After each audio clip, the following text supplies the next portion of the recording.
I wasn't always a stand-up comedian. I used to be a kid. And when I was a kid, this story will give you a little bit of an idea of who I was. So when I was in junior high, I wanted to be in band.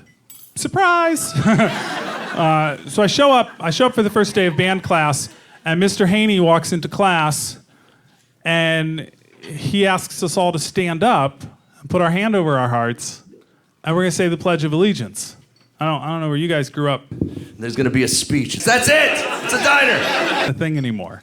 I hadn't said the Pledge of Allegiance since I memorized it in first grade, you know?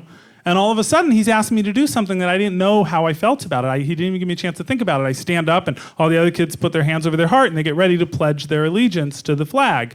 And so I respectfully stand, but keep my hands at my side, and I don't say the pledge. Pledge allegiance to the flag, and Mr. Haney sees that I'm not saying it, and he goes, stop, everybody stop. He says, one kid's not saying it.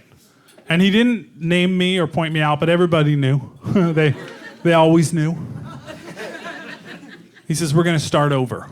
So they start grumbling at me. And I still didn't want to say it. And it's not that it wasn't patriotic. I did feel patriotic then. I felt patriotic just until last November.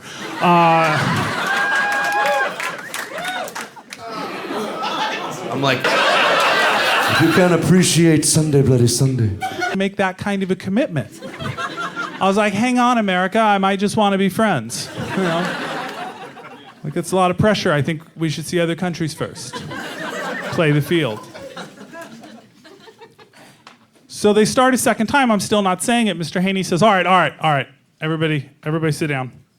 And then he goes all Goodwill Hunting on us. You know, he's going to give us a inspirational speech. Gets all Dead Poet Society. Some Robin Williams movie. And he tells us a story.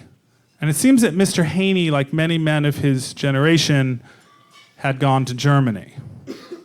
Not during the war. He just, toured with a jazz band afterwards. Sure, they had a nice time. But while he was there, he went to this cafe, and the cafe was right next to the wall. Okay, between East Germany and West Germany. Some of you are younger. Listen, there used to be two Germanys. There was a wall. Pink Floyd played there. It was crazy. We'll catch you up. And he said he could see over the wall into East Germany. And he said there were a lot of things that us kids take for granted that they didn't have in East Germany, a lot of freedoms they didn't enjoy. And as a result, he saw a very cold, sad, kind of depressing place on that side of the wall. And on this side of the wall, he saw a vibrant, beautiful, colorful place. And I raised my hand. And with hope in his eyes, Mr. Haney said, yes, Keith. And I said, Mr. Haney, I was listening to your story there, and I was just wondering, on what side of that wall do you think they're more likely to force children to pledge their allegiance?